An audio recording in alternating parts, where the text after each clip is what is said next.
কঠিন শতকথা সমাধান ক্লাসগুলো করতে হবে। কোন ধরনের বাজে কথা বাজে সাউন্ড বাজে কোনো কিছু করা যাবে না, ঠিক আছে? যতক্ষণ থাকে আমরা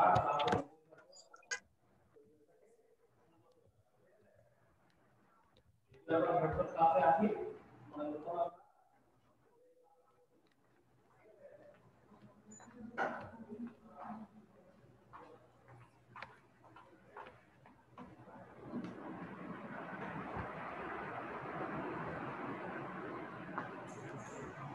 শুভ সকাল প্রিয় শিক্ষার্থীরা, আমাকে শুনতে পাচ্ছ? কেমন আছো তোমরা?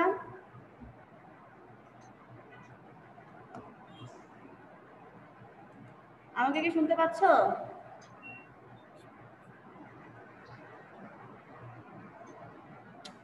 ম্যাম আপনার কতগুলো আটকাছে? হ্যাঁ, আজকে একটু হয়ে গিয়েছিল, নেটওয়ার্ক ডিস্টার্ব করছিল, সে কারণে একটু লেটে ক্লাসে হয়েছে। আচ্ছা, আমরা গতদিন কি পড়েছিলাম খেয়াল আছে তোমাদের? আমরা গতদিন পড়েছিলাম প্রশোধন নিয়ে। গত ক্লাসে ছিলে তোমরা?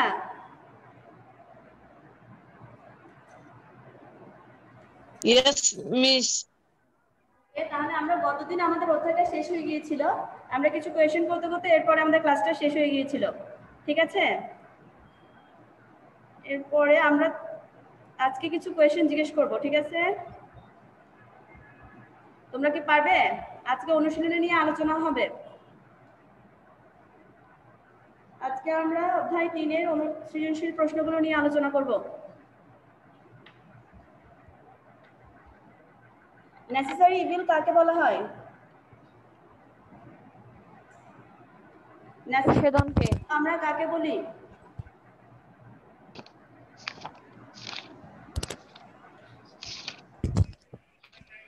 ম্যাম প্রশোধনকে। বড় করে বলো। প্রশোধনকে। প্রশোধনকে বলা হয় নেসেসারি ইভিল। কারণ কি? নেসেসারি ইভিল বলার কারণ হলো প্রশোধনের কাজ কি? সে উদ্ভিদের দেহ থেকে পানি বাষ্পাকারে কি করে দেয়? বাইরে বের করে দেয়, ঠিক আছে? অনেক সময় যদি অতিরিক্ত পরিমাণে যতটুকু সে শোষণ করতে পারছে না এর অতিরিক্ত যদি সে পানি বাষ্পাকারে বের করে দেয়, সেক্ষেত্রে উদ্ভিদের মৃত্যুও হতে পারে। এই জন্য প্রশোধনকে কি বলা হয়? নেসেসারি ইভিল বলা হয়। যদি এক বাক্যে লিখতে বলে তখন আমরা লিখবো নেসেসারি ইভিল বলা হয় কাকে? প্রশোধনকে, ঠিক আছে? প্রশোধনকে আমরা নেসেসারি ইভিল বলবো। এরপর সেকেন্ড যে কোয়েশ্চেনটা, কোনটির মাধ্যমে মূল দ্বারা পানি পাতায় পৌঁছায়? কোনটির মাধ্যমে? আমরা গত যে ক্লাসগুলো করেছি এগুলোর ভিত্তিতে কিছু কোয়েশ্চেন জিজ্ঞেস করছি তোমাদেরকে, দেখি তোমরা পারো কিনা। কোনটির মাধ্যমে মূল দ্বারা শোষিত পানি পাতায় পৌঁছায়?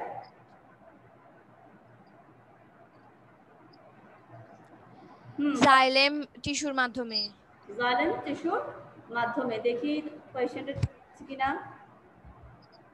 হ্যাঁ, জাইলেম টিস্যুর মাধ্যমে মূল দ্বারা পানি শোষিত হয়। এরপরে নেক্সট যে কোয়েশ্চেন, কোনটির মাধ্যমে পাতায় উৎপন্ন খাদ্য সারা দেহে প্রবাহিত হয়? কোনটির মাধ্যমে পাতায় উৎপন্ন খাদ্য সারা দেহে প্রবাহিত হয়? দেখি বাকিরা আনসার দাও, অনেকে তো আছো ক্লাসে, কে পারবে বলো।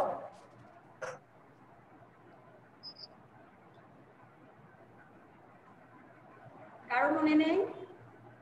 পাতায় উৎপন্ন খাদ্য সারা দেহে প্রবাহিত করার কাজটা কে করে থাকে? আমরা দুইটা টিস্যুর কথা বলেছিলাম, একটা হলো জাইলেম টিস্যু আর একটা হলো ফ্লোয়েম টিস্যু। তাহলে ফ্লোয়েম টিস্যুর কাজ কি? সে পাতায় উৎপন্ন খাদ্য সারা দেহে প্রবাহিত করে।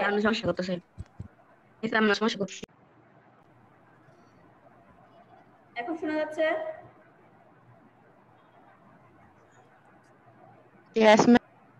ওকে, তাহলে কোশ্চেনটা আমাকে বলো, যে আনসার পারবে বলো। কোনটির মাধ্যমে পাতায় উৎপন্ন খাদ্য সারা দেহে প্রবাহিত হয়? ফ্লোয়েম টিস্যুর মাধ্যমে। ফ্লোয়েম টিস্যুর মাধ্যমে। এটা বলতে আমরা দুইটা টিস্যু সম্পর্কে জেনেছি যেটা উদ্ভিদ দেহে খাদ্য ডিস্ট্রিবিউশনের কাজ করে থাকে, একটা হলো জাইলেম টিস্যু আর একটা ফ্লোয়েম টিস্যু। একটা টিস্যু আর একটা কি? Phloem tissue. Phloem tissue. হ্যাঁ, এরপরে আমি শেয়ার দিচ্ছি এটা।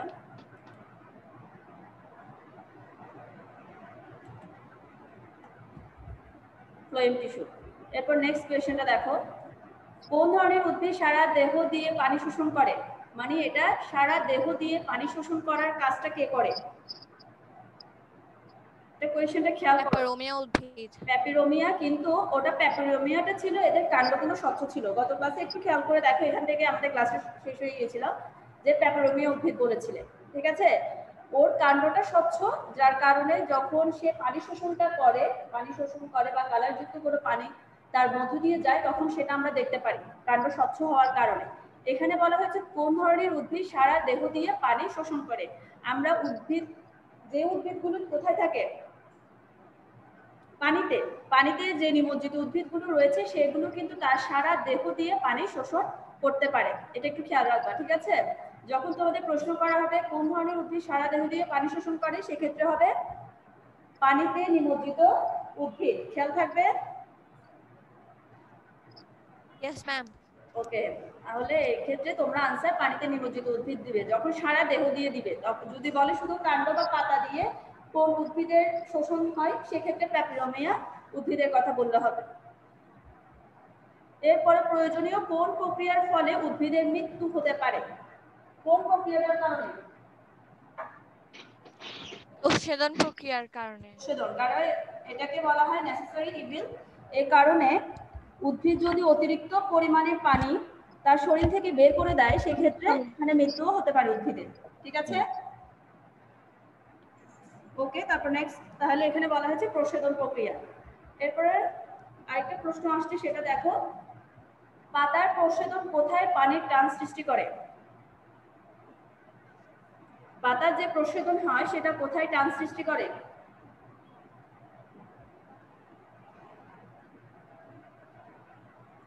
তোমরা কি আমাকে শুনতে পাচ্ছ?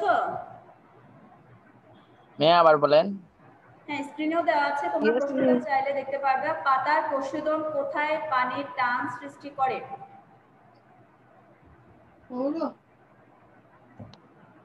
পারা যাবে?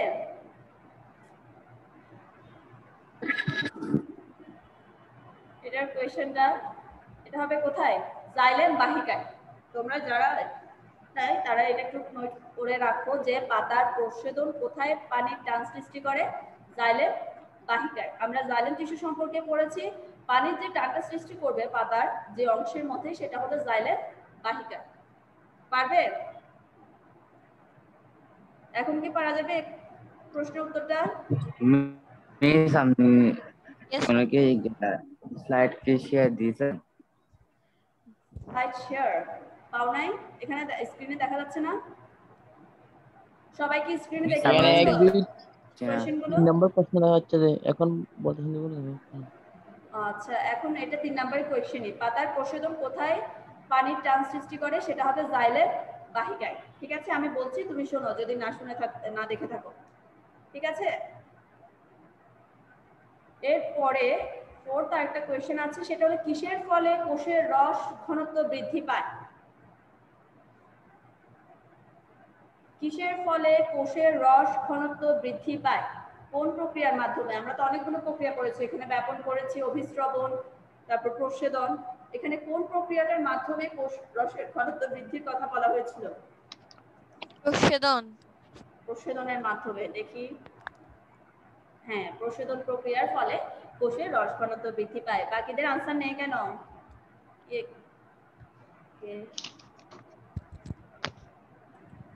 হয়েছে?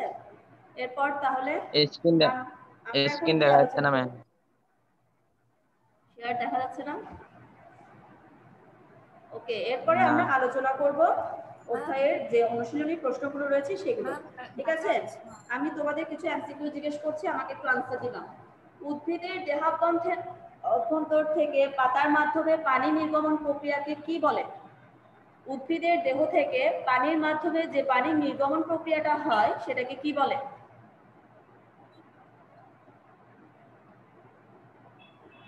শুনতে পাচ্ছ কি তোমরা?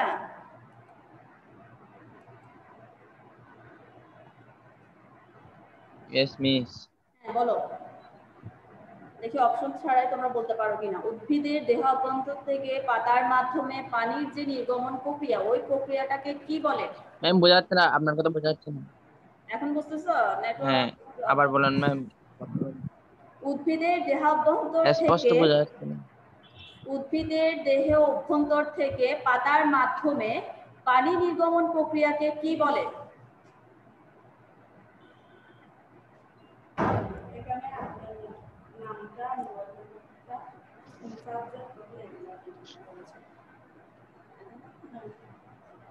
হ্যাঁ বলো, প্রশ্ন কি শুনতে পেয়েছো তোমরা?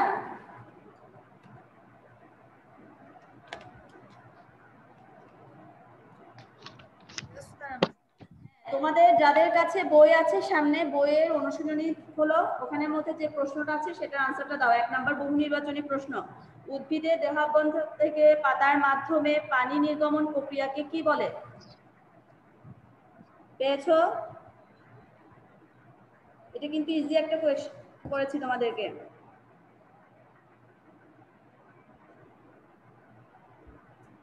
আমি অপশন বলছি, ব্যাপন, অভিস্রবণ, ইমবাইবিশন, প্রস্বেদন। তোমরা কি অপশনগুলো শুনতে পেয়েছো?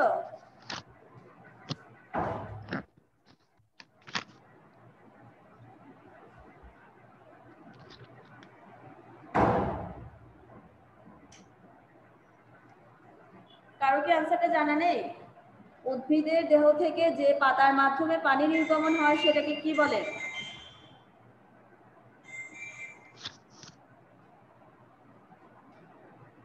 আমি তোমাদেরকে অপশন বলেছি, ব্যাপন, প্রস্বেদন, অভিস্রবণ, ইমবাইবিশন। কোন প্রক্রিয়াটা হবে?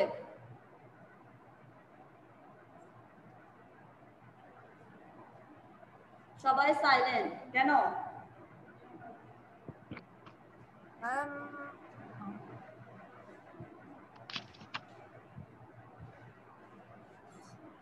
পারবে?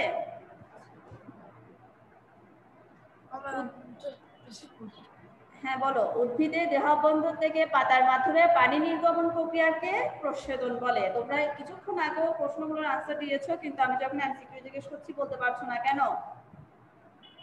পাতার নির্গমন যে প্রক্রিয়াটা সেটাকে বলা হয় কি? প্রস্বেদন। এখন পারবে? জি ম্যাম। ওকে, এরপর আরেকটা প্রশ্ন আছে, তোমরা খেয়াল করো যাদের সামনে বই আছে, যে অভিস্রবণ প্রক্রিয়ায় কি হয়ে থাকে, মানে অর্ধভেদ্য পর্দার প্রয়োজন হয়, দ্রাবক কম ঘনত্ব থেকে বেশি ঘনত্বের দিকে ধাবিত হয় 2 নম্বর অপশনে, 3 অপশনে রয়েছে দ্রাবক কম ঘনত্ব থেকে বেশি ঘনত্বের দিকে ধাবিত হয়। কোনটা হতে পারে? অভিস্রবণ প্রক্রিয়ায় কি অর্ধভেদ্য পর্দার প্রয়োজন হয়? 2 নম্বর অপশনে রয়েছে দ্রাবক কম ঘনত্ব থেকে বেশি ঘনত্বের দিকে ধাবিত হয়। 3 নম্বর অপশনে রয়েছে দ্রাবক কম ঘনত্ব থেকে বেশি ঘনত্বের দিকে ধাবিত হয়। ঠিক আছে, এক্ষেত্রে অভিস্রবণ প্রক্রিয়ার সাথে যায় সেই অপশন দুইটা কি হবে এখানে? অভিস্রবণ প্রক্রিয়াটা কি মনে আছে কারো?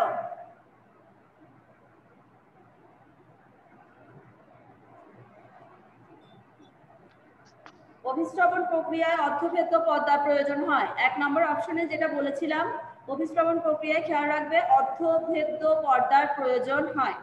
কি বলেছি শুনতে পেয়েছো?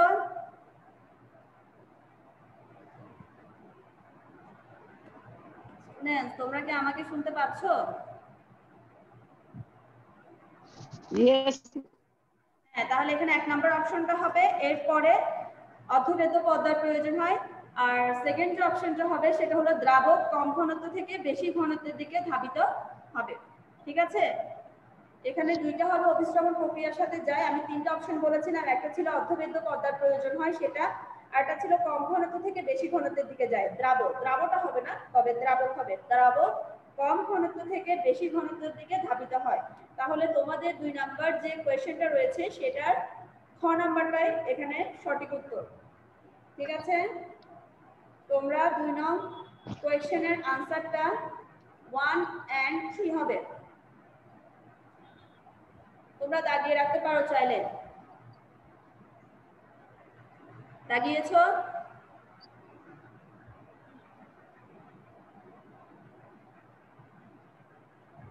তোমরা কি দাগাতে পেরেছো?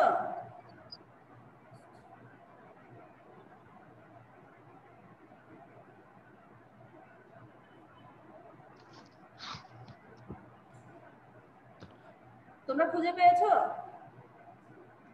Yes, miss. হ্যাঁ, দাগিয়েছো। এরপর আমি আরেকটা তোমাদেরকে উদ্দীপক বলছি, একটু ভালো করে খেয়াল করো, ঠিক আছে? আর যাদের বই আছে তারা বইটা নিতে পারো। ঘর গোছানোর জন্য আনোয়ারা কিছু রজনীগন্ধা ফুল ফুলদানিতে রাখলো, ঠিক আছে? ঘর সাজানোর জন্য আনোয়ারা কিছু রজনীগন্ধা ফুলদানিতে রাখলো। সন্ধ্যাবেলায় সে লক্ষ্য করলো ফুলের সুবাসে সম্পূর্ণ ঘর ভরে গেছে। এই ঘটনার সঙ্গে তুমি তোমার বিজ্ঞান বইয়ের কি প্রক্রিয়াটা দেখতে পারো? সে সকালে ঘর সাজানোর জন্য ধরো রজনীগন্ধা ফুল রেখেছে ফুলদানিতে, সন্ধ্যাবেলায় দেখতে পেলো যে ফুলের সুবাসে তার সম্পূর্ণ ঘরটা ভরে গিয়েছে। তাহলে বিজ্ঞান বইয়ে তোমরা যেটা পড়েছো সেখান থেকে কোন প্রক্রিয়াটার সাথে এটা মিল পাওয়া যায়? প্রক্রিয়াটা কি ব্যাপন নাকি প্রচ্ছেদন নাকি অভিস্রবণ হবে নাকি শ্বসন? কোন প্রক্রিয়াটা?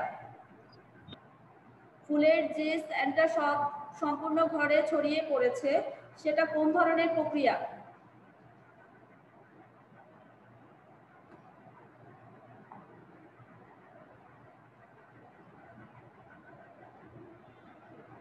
ফুলের সুবাস ছড়িয়ে পড়া যে প্রক্রিয়াটা সেটা কি? হ্যাঁ, ব্যাপক। তুমি বলো। ব্যাপক। তাহলে যে ফুলের সুবাসটা সম্পূর্ণ ঘরে ছড়িয়ে পড়েছে সেটার প্রক্রিয়াটা হলো ব্যাপক প্রক্রিয়া। এরপর আমি যে প্রক্রিয়াটার কথা বললাম, মানে এখানে ব্যাপন প্রক্রিয়াকে বোঝাচ্ছে, সেখানে কি কাজ হয়ে থাকে? জীবকোষে অক্সিজেন প্রবেশ করে। কোন অপশনগুলো হবে দেখো, 1 নম্বর অপশনে লিখেছে জীবকোষে অক্সিজেন প্রবেশ করে, ঠিক আছে? এরপর 2 নম্বর অপশনে আছে উদ্ভিদ দেহ থেকে পানি বের করে দেয়। 3 নম্বর অপশনে রয়েছে উদ্ভিদ সালোক সংশ্লেষণের জন্য কার্বন ডাই অক্সাইড গ্রহণ করে। তাহলে কোন অপশনগুলো হবে এখানে? ব্যাপন যে প্রক্রিয়াটা, এখানে ফুলের সুবাস ছড়িয়ে পড়াটা হলো ব্যাপক প্রক্রিয়া। ব্যাপন প্রক্রিয়ার সাথে যায় এমন জি মিস। কাজ বলো দেখি এখান থেকে। আমি 3টা অপশন বলেছিলাম যে জীবকোষে অক্সিজেন প্রবেশ করবে, আরেকটা ছিল উদ্ভিদ দেহ থেকে পানি বের করে দিবে, আর 3 নম্বর অপশনে আছে উদ্ভিদ সালোক সংশ্লেষণের জন্য কার্বন ডাই অক্সাইড গ্রহণ করে। কোন প্রক্রিয়াগুলো হবে?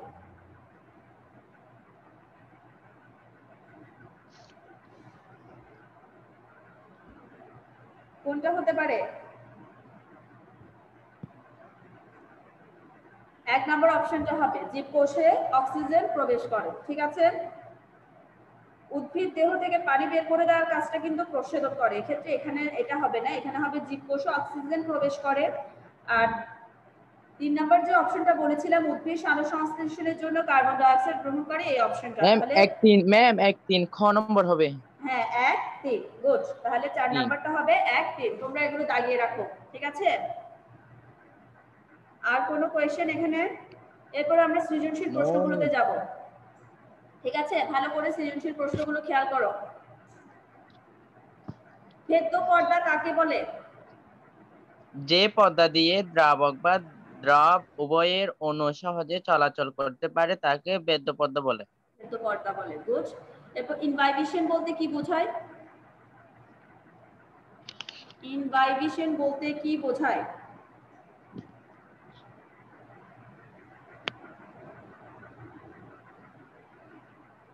মনে আছে প্রক্রিয়াটা? আমরা ইনভাইবিশন একটা প্রক্রিয়া পড়েছিলাম, ওটা বলতে কি বোঝায়?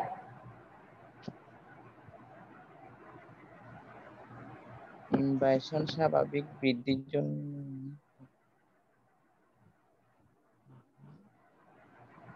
পারবে কেউ? ইনভাইবিশন প্রক্রিয়াটা ছিল কি, যে কলের ধর্মী বিভিন্ন পদার্থ, অর্থাৎ উদ্ভিদের ক্ষেত্রে কোষ প্রাচীর যে প্রক্রিয়ায় নানা ধরনের তরল পদার্থ শোষণ করে তাকে ইনভাইবিশন বলে। ইনভাইবিশন বলে। অধিকাংশ এখানে পদার্থ হ্যাঁ, এটা একটু বলো দেখি, এটা সম্পর্কে একটু ডিটেইলস বলো ইনভাইবিশন প্রক্রিয়াটা। উদ্ভিদ দেহে বিভিন্ন ধরনের ধর্মী পদার্থ বিদ্যমান, যথা স্টার্চ, সেলুলোজ, জিলুটিন ইত্যাদি। এইসব পদার্থ তাদের কলের ধর্মী গুণের জন্য পানি শোষণ করতে সক্ষম এবং কলের ধর্মী বিভিন্ন পদার্থ যে প্রক্রিয়ায় তরল পদার্থ অর্থাৎ পানি হতে পারে, সেক্ষেত্রে তরল পদার্থ আমরা জানি উদ্ভিদের ক্ষেত্রে তরল পদার্থ বলতে পানিকে বোঝাচ্ছে, সেটা শোষণ করে। এই শোষণ প্রক্রিয়াটাকে বলা হবে ইনভাইবিশন, ঠিক আছে? জি মিস। হ্যাঁ ওকে, তারপরে আমি তোমাদেরকে আরেকটা কোয়েশ্চেনের জন্য উদ্দীপকটা বলছি, একটু এটা ভালো করে মন দিয়ে সকলে শোনো। জারিফের আম্মা একদিন সেমাই রান্না করার জন্য কিছু কিশমিশ কি করেছে, ভিজিয়ে রাখলেন। কিছুক্ষণ পর জারিফের আম্মু লক্ষ্য করতে পারলেন কিশমিশগুলো ফুলে গেছে, এবং অন্যদিকে জারিফের বোন রং তুলি দিয়ে আঁকছিল, মানে পেন্টিং করছিল। হঠাৎ দেখতে পেল রং তুলিতে থাকা কিছুটা রং গ্লাসের সম্পূর্ণ পানির মধ্যে ছড়িয়ে গেল। ঠিক আছে, এখানে দুইটা কথা বলা হয়েছে। জারিফের আম্মু রান্না করছিল সেমাই, সেমাইয়ের জন্য তিনি কিছু কিশমিশ ভিজিয়ে রেখেছিলেন। কিছুক্ষণ পর দেখতে পেলেন সেগুলো ফুলে গেছে। আর অন্যদিকে জারিফের বোন কি করেছে, পেন্ট করছিল, ওখান থেকে দেখতে পেল কিছু রং, ওর পাশে একটা গ্লাস ছিল, গ্লাসের পানিতে ওই রংটা ছড়িয়ে পড়েছে। এখন কোন প্রক্রিয়ায় জারিফের বোনের রং পানিতে ছড়িয়ে পড়লো ব্যাখ্যা করো। এখন যদি তোমাদের বলা হয় জারিফের বোনের রংটা কিভাবে অবিশ্রাবণ পানিতে প্রক্রিয়া ছড়িয়ে, ম্যাম অবিশ্রাবণ প্রক্রিয়া। অবিশ্রাবণ প্রক্রিয়া, শিওর? Yes miss.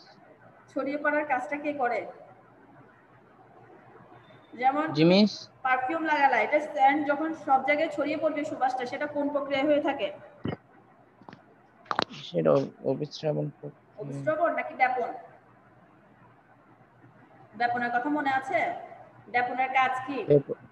ব্যাপন, হ্যাঁ মিস। হ্যাঁ ব্যাপন, ব্যাপনের কাজ হলো জিনিসটা অধিক ঘনত্বের স্থান থেকে কম ঘনত্বের স্থানে যেখানে যাবে অণুগুলো ছড়িয়ে দিবে, অর্থাৎ বিস্তার লাভ করাকে বলা হবে ব্যাপন। এক্ষেত্রে জারিফের বোন কি করেছিল, পেন্ট করছে, মানে পেন্ট করতে করতে হঠাৎ তার হাত থেকে ধরো ওখানে রং তুলিতে যে রং ছিল সেগুলো কিছু গ্লাসের পানিতে পড়েছে, যার কারণে রংটা সম্পূর্ণ গ্লাসে কি করেছে, বিস্তার লাভ করেছে। মানে রঙের যে অণুগুলো রয়েছে পানির মধ্যে সম্পূর্ণ বিস্তার লাভ করায় পানির কালারফুল হয়ে গেছে, ওই পানিটা কি হয়ে গেছে, কালারফুল হয়ে গেছে রং করে। তাহলে জারিফের বোনের এই যে রং ছড়িয়ে পড়ার যে প্রক্রিয়া, সেটা হলো কোন প্রক্রিয়া, ব্যাপন প্রক্রিয়া। ঠিক আছে, এখন কি বুঝা গেছে এটা কোন প্রক্রিয়াটা হবে?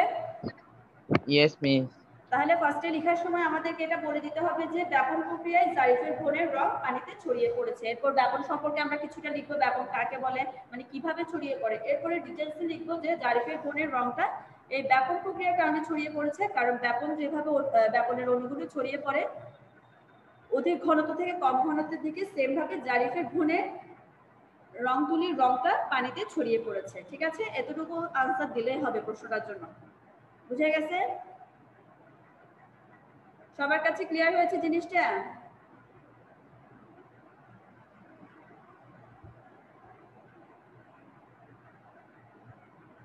তোমরা কি আমাকে শুনতে পাচ্ছ?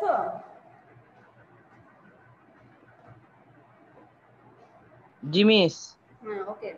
এরপর আরেকটা কোশ্চেন রয়েছে, সেটা ঘ নাম্বারে, সেটা হলো জারিফের লক্ষ্য করা কিশমিশ ফুলে যাওয়ার প্রক্রিয়াটা উদ্ভিদের জন্য গুরুত্বপূর্ণ কেন? জারিফ একটা জিনিস লক্ষ্য করেছে যে তার আম্মু সেমাই রান্না করার সময় কিছু কিশমিশ রেখেছিল, ওইগুলো একটু পানিতে ভিজিয়ে রেখেছে, ভেজানোর পরে ফুলে গিয়েছিল। এখানে কোন প্রক্রিয়াটা দেখা যায় যেটা উদ্ভিদের জন্য খুবই গুরুত্বপূর্ণ? দেখি বলতে পারো নাকি, দেখি তোমরা।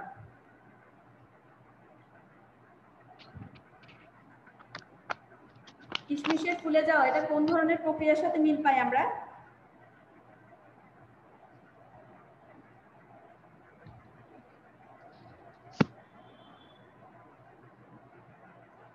কারো মনে নেই? বাকিরা সাইলেন্ট কেন? ম্যাম অবিশ্রাবণ মনে হয়। অভিস্রবণ মনে হয় না, এটা অভিস্রবণ প্রক্রিয়াই হবে। ঠিক আছে, কিশমিশের ফুলে যাওয়ার যে প্রসেসটা সেটা হলো অভিস্রবণ প্রক্রিয়া। তাহলে এখানে লিখতে হবে যে জারিফের কিশমিশ লক্ষ্য করা কিশমিশ ফুলে যাওয়ার যে প্রক্রিয়াটা সেটা হলো অভিস্রবণ প্রক্রিয়া। অভিস্রবণ প্রক্রিয়া উদ্ভিদের জন্য খুবই গুরুত্বপূর্ণ একটা প্রক্রিয়া। ঠিক আছে, আমরা জানি অভিস্রবণ প্রক্রিয়াটা কি উদ্ভিদের জন্য খুবই গুরুত্বপূর্ণ। আর অভিস্রবণের কাজ কি?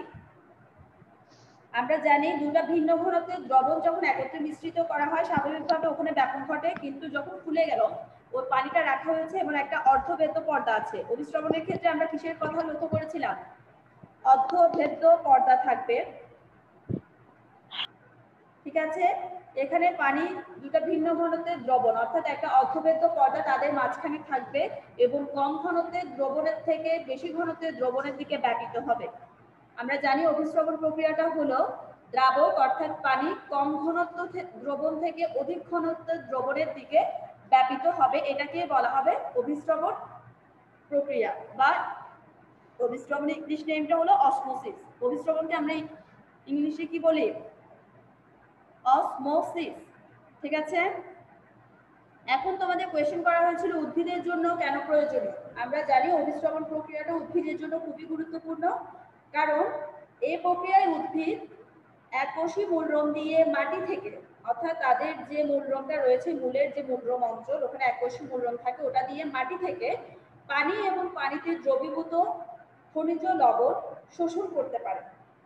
এই প্রক্রিয়ার অভিস্রবণ প্রক্রিয়ার মাধ্যমে কিন্তু উদ্ভিদ মাটি থেকে পানি এবং পানিতে যে খনিজ লবণগুলো দ্রবীভূত রয়েছে সেগুলো শোষণ করতে পারে। এক্ষেত্রে কোষের রস স্ফীতি ঘটে, অর্থাৎ কোষটা কি হয়, স্ফীত হয় এবং কাণ্ড ও পাতাকে সতেজ রাখার কাজটা কিন্তু অভিস্রবণের মাধ্যমে সম্ভব হয়ে থাকে। এমনকি ফুলের পাপড়ি, গন্ধ এবং খোলা সবকিছুই সংঘটিত হয়ে থাকে অভিস্রবণের মাধ্যমে। তাহলে কি আমরা বলতে পারি না অভিস্রবণ উদ্ভিদের জন্য খুবই গুরুত্বপূর্ণ একটা প্রক্রিয়া? বলতে পারি? Yes miss. হ্যাঁ, ওকে, তাহলে তোমাদের এই কোয়েশ্চেনগুলো আসলে তোমরা আনসার দিতে পারবা? ইয়েস মিস, ইনশাআল্লাহ। হ্যাঁ, ইনশাআল্লাহ। আচ্ছা, তাহলে আমরা সৃজনশীল প্রশ্ন একটা বুঝতে পেরেছি সকলে? Yes miss. হ্যাঁ, এরপর সেকেন্ড আরেকটা সৃজনশীল রয়েছে, সেটা একটু খেয়াল করো। তোমরা তোমাদের অনুশীলনীতে খেয়াল করতে পারো তোমরা চাইলে। আমি তাও একটু বলে দিচ্ছি, এটা প্রশ্নটা একটু শোনো দীপকটা মনোযোগ সহকারে। স্কুল থেকে বাসায় ফিরে আদিবা লক্ষ্য করলো টবে থাকা গাছগুলো সব নেতিয়ে পড়েছে, অর্থাৎ সবগুলো গাছ কি হয়েছে, মনমরা হয়ে গেছে বা নেতিয়ে পড়েছে। বিকেল বেলা সে গাছগুলোতে পানি দিল। যখন সে স্কুল থেকে ফিরলো দেখলো তার গাছগুলো সব নেতিয়ে পড়েছে। বিকেল বেলা সে কি করলো, গাছগুলোতে পানি দিল। পরদিন দেখলো গাছগুলো সতেজতা ফিরে পেয়েছে। এটা তো আমরা জানি, কোনো গাছ যদি আমরা নেতিয়ে পড়তে দেখি, এর পরবর্তীতে যখন পানি দেওয়া হয়, গাছগুলো যখন পানি শোষণ করে অভিস্রবণ প্রক্রিয়ায়, তখন সেগুলো আবার কি হয়ে যায়, সতেজ হয়ে যায়। ঠিক আছে, তাহলে এখানে তোমরা আমাকে একটা কোয়েশ্চেন আনসার দাও দেখি, ব্যাপন কাকে বলে? ব্যাপন কাকে বলে?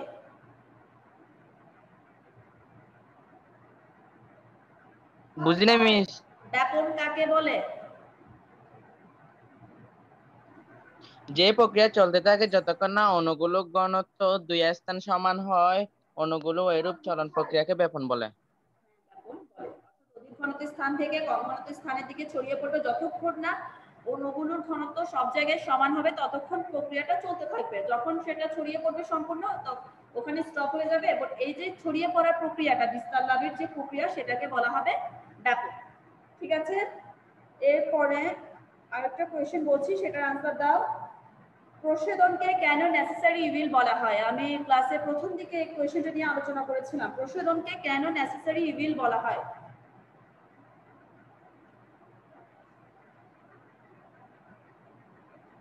আমার কোয়েশ্চেনটা কি তোমরা শুনতে পেয়েছো?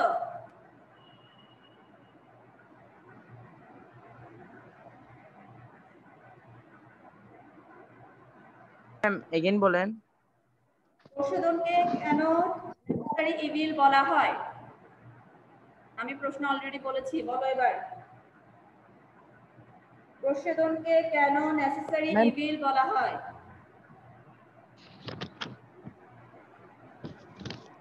নেসেসারি, উদ্ভিদ জীবনের প্রসার একটি অনিবার্য প্রক্রিয়া। প্রচ্ছেদন, হ্যাঁ বলো। প্রচ্ছেদনের ফলে উদ্ভিদ দেহ থেকে প্রচুর পানি বাষ্পাকারে বেরিয়ে যায়, এতে উদ্ভিদের মৃত্যু হতে পারে। তাই আপাত দৃষ্টিতে উদ্ভিদের জীবন প্রচ্ছেদনকে ক্ষতি প্রক্রিয়া বলে মনে হয়। এই জন্য প্রচ্ছেদকে বলা হয় উদ্ভিদের জন্য এটি একটি নেসেসারি ইভিল। তো নেসেসারি ইভিল বলা হয় কারণ এটা হলো, প্রচ্ছেদন হলো উদ্ভিদ জীবনে খুবই অনিবার্য একটা উদ্ভিদ প্রক্রিয়া। দেহ থেকে পানিকে বের করে অতিরিক্ত পানির চাপ থেকে মুক্ত করে। হ্যাঁ, এটা যেহেতু 2 নম্বরের জন্য কোশ্চেনটা প্রচ্ছেদের ফলে থাকবে তোমাদের কোষ খাতে, এতটুকু রসের বললে হবে। ঘনত্ব বৃদ্ধি পায়। হ্যাঁ, কোষ রসের ঘনত্ব বৃদ্ধি পায়। আমরা বলবো যে উদ্ভিদ জীবনে প্রচ্ছেদন খুবই গুরুত্বপূর্ণ একটা প্রক্রিয়া। প্রচ্ছেদনের ফলে উদ্ভিদ তার দেহ থেকে প্রচুর পরিমাণ পানি বের করে দেয়। পানি বের করে দেওয়ার ফলে এতে উদ্ভিদের মৃত্যু হতে পারে, মানে এটাকে আমাদের Yes, উদ্ভিদের জীবনের জন্য কি মনে হয়, ক্ষতিকর মনে হয়, কারণ পানি বের হয়ে যাচ্ছে, তাহলে তার বৃদ্ধি কিভাবে হবে, এটা একটা কোয়েশ্চেন থাকতে পারে। সেক্ষেত্রে অনেক সময় মৃত্যু হতে পারে যদি যতটুকু সে বের করে দেয় তার সমপরিমাণ যদি সে শোষণ করতে না পারে অভিস্রবণ প্রক্রিয়া, সেক্ষেত্রে উদ্ভিদের মৃত্যু হতে পারে। আপাত দৃষ্টিতে Yes, miss. এটাকে ক্ষতিকর মনে হবে, এর জন্য প্রশোধনকে আমরা নেসেসারি ইভিল বলবো। ঠিক আছে, এতটুকু বলে ম্যাম দিলেই শেষ। সময় শেষ, 50 হয়ে গেছে। আচ্ছা, তাহলে তোমরা আমাদের এই অধ্যায়টা শেষ। ঠিক আছে, ভালো করে এখান থেকে এমসিকিউ সৃজনশীল প্রশ্নগুলো দেখবে। পরবর্তী ক্লাসে Yes, আমরা miss. নতুন আরেকটা অধ্যায় শুরু করব। তাহলে Yes, সকলে miss. ভালো থেকো, আজকে এতটুকুতে সমাপ্ত করলাম। আল্লাহ হাফেজ। Yes, miss. আল্লাহ হাফিজ, মিস।